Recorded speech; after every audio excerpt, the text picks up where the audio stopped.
तशरीफ़ फरमा अलीगढ़ के सभी मुअज़्ज़िज़ मेहमान और मेरे सामने बैठे अलीगढ़ के बहुत ही सम्मानित जनता, मेरे लिए खुशी की बात है कि मैं अलीगढ़ को फिर से सर्व करने के लिए यहाँ तैनात हुआ हूँ। ये जनाब मुबीन खान बहुत लंबे अरसे से, लगभग 23 साल बताया जा रहा है, इस जलसे का आयोजन करते रहे हैं और उर्दू को प्यार करने वाले लोग अलीगढ़ के लगभग हर बाशिंदा, चाहे वो किसी भी मज़हब को मानने वाला हो, वो अलीगढ़ में रहने के कारण थोड़ा सा उर्दूदा हो जाता है। जानी फास्टर साहब अभी थोड़ी देर पहले बोल रहे थे, इनके नाम से और इनकी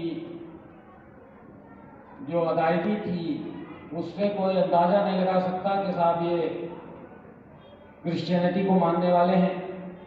ये कितना खूबसूरत शहर है जिसमें किसी भी मजहब को मानने वाला व्यक्ति बड़े प्रवाह के साथ जो हमारी जुबान है उस जुबान में गुफ्तगू कर पाता है। अलीगढ़ बहुत सारी चीज़ों के लिए जाना जाता है, जिसमें से कुछ चीज़ों की ओर इन्होंने इशारा किया है। कभी ये शहर अपने खराब कानून व्यवस्था के लिए जाना जाता था। लगभग हर गुजरते साल में एक बार यहाँ कोई ना कोई ऐसी घटना हो जाती थी जिससे कानून और व्यवस्था प्रभावित होती थी।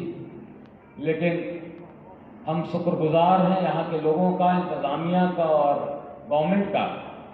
जब वो दौर आया है जब दहशतगर्दी का ज़माना चला गया, अब लोगों ने भी जान लिया है, इंतज़ामिया भी इस बात को जानता है और सिस्टम के मन में बात आ गई है कि खुरेजी से कोई फ़ायदा नहीं। अगर हमें व्यापार करना है, अपने परिवार को आगे ले जाना है, खुद की प्रोग्रेस चाहिए है, अपने बच्चों की परवरिश अच्छे से करनी है, उनकी प्रोग्रेस चाहिए, उनको पढ़ाना लिखाना है, उनको नया नज़रिया देना है और उनके लिए खूबसूरत दुनिया छोड़कर जानी है, तो हमें अपनी छोटी छोटी सोच से, अपनी तंग जहनी से बाहर आना होगा और रिलीजन को, धर्म को, मजहब को थोड़ा एक ब्रॉडर कैनवस में देखना होगा। छोटी चीज़ों में नहीं, ब्रॉडर कैनवस में हमको इसको देखना होगा। मजहब कोई भी हो, उसके मानने वालों से वो मजहब अच्छा या बुरा होता है। ये मजहब नहीं है जो हमारे बीच गलतफहमियां पैदा करता है, ये हम हैं जो मजहब को सही तरीके से नहीं समझ पाते या उसको सही तरीके से पालन नहीं करते, जिसके कारण ये हमारे और आपके बीच में दूरियां पैदा कर देता है। और यही बात लागू होती है जुबान पर। हिंदी किसी धर्म विशेष के मानने वालों की जुबान नहीं है और उसी प्रकार से उर्दू भी किसी मजहब को मानने वाले, उसका अनुपालन करने वाले लोगों की जुबान नहीं है। उर्दू के शाब्दिक मायने तो बाजार होता है, अर्थात एक बाजार में विकसित हुई भाषा थी। जब हमारा देश गुलाम था, बहुत सारे देशों के सैनिक यहाँ आकर भाड़े में युद्ध किया करते थे और अपनी अपनी जुबानें बोलते थे, अफगानी, टर्किश, इराकी, ईरानी, यहाँ खुद के, मराठा, दक्षिण के। और ये सब लोग जिस एक इलाके में रहते थे उसमें बरतने के लिए जिस जुबान का इस्तेमाल करते थे, उसके मिक्सचर से, उसके मिश्रण से एक ऐसी जुबान पैदा हुई जिसे आप उर्दू कह सकते हैं या जिसे आप हिंदुस्तानी कह सकते हैं। उस जुबान की खासियत यह है, उसकी खसूसियत यह है कि वो बहुत शीरी जुबान है, बहुत मीठी जुबान है। और जब कोई जुबान सीढ़ी होती है तो उसमें तलखी नहीं आ सकती। अगर आप पुराने लखनऊ शहर में कभी गए हो, वहाँ आपको कभी रहने का मौका मिला हो, तो वहाँ तो गुस्सा भी बड़ी इज्जत के साथ पेश किया जाता है। लगता है कि सामने वाला हमसे गुस्सा है।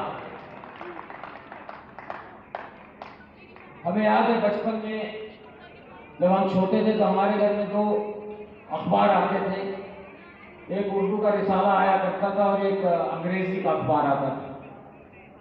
ये हमारे पिताजी पढ़ा करते थे, उनकी हमने तो उनकी तरबियत पर डांस यहाँ पर पेश करेंगे।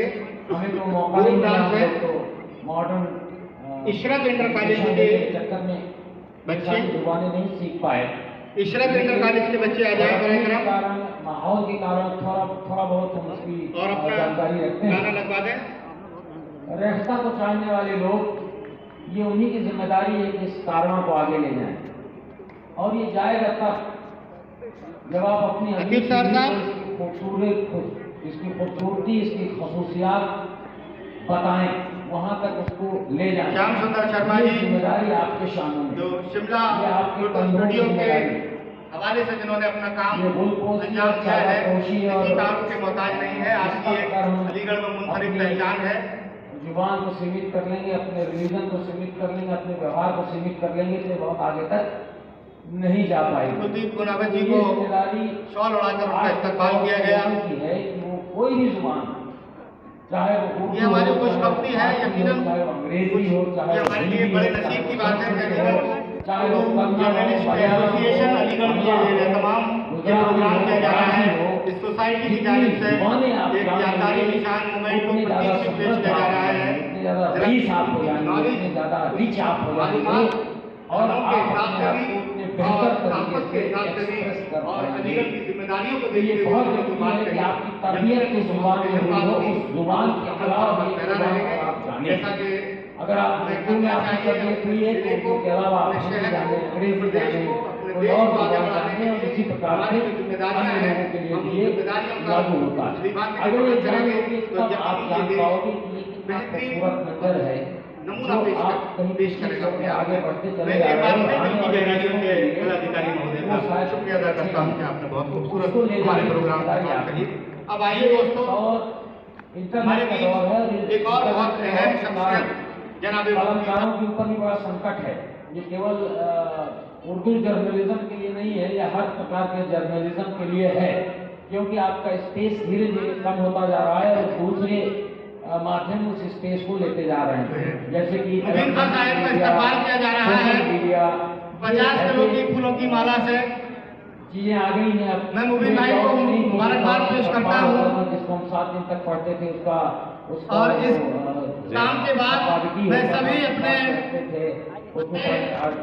बनते थे उनको काट के रखा साहब जो हमारे सिविल लाइन के एसपीओ हैं, तो एक संकट तो है, एक चैलेंज तो है, युवाओं को जिंदा रखने की एक जद्दोजहद तो है। पहले दिन आपकी बंदर ले लीजिए तो उसके हिसाब से अपने आप को ढालना भी होगा। 16 साइड में रखो। देखिए, हम जिस मजहब को मानने वाले उसको आगे बढ़ाने के लिए जो गलतफहमियां हैं, मैं एक बार फिर वही से पढ़ना चाहता हूँ, जिनके कारण हमारी बदनामी है, उन चीजों को हमें कभी पीछे छोड़ना होगा। जैसे अगर मैं थोड़ी देर के लिए वैसे बात मजहब की करना बड़ा खतरनाक है आज के दौर में, लेकिन यहाँ पर पूरा लोग हैं, बहुत सारे हमारे मुस्लिम भाई हैं, तो वो जानते हैं कि आपके लिए 5 चीजें फर्ज हैं: नमाज, रोजा, हज, ज़कात और तौहीद। और उसमें भी छूट है आपको, अगर आप बीमार हैं छूट नहीं सकते, छूट है। अगर आप डायबिटिक हैं, भूखे नहीं रख सकते, तो रोजा रखने में भी आपको छूट है। अगर आप दुनियावी बदल जाए, आपको हज जाने तक दुआ करो कि दिया शुभ तक। अगर आप इतना पैसा नहीं कमाते हो कि अपने परवरिश, अपने बच्चों की परवरिश, अपने जीवन को जीवन यापन करने का कुछ बचा पाओ, तो आपके लिए मैं अब एक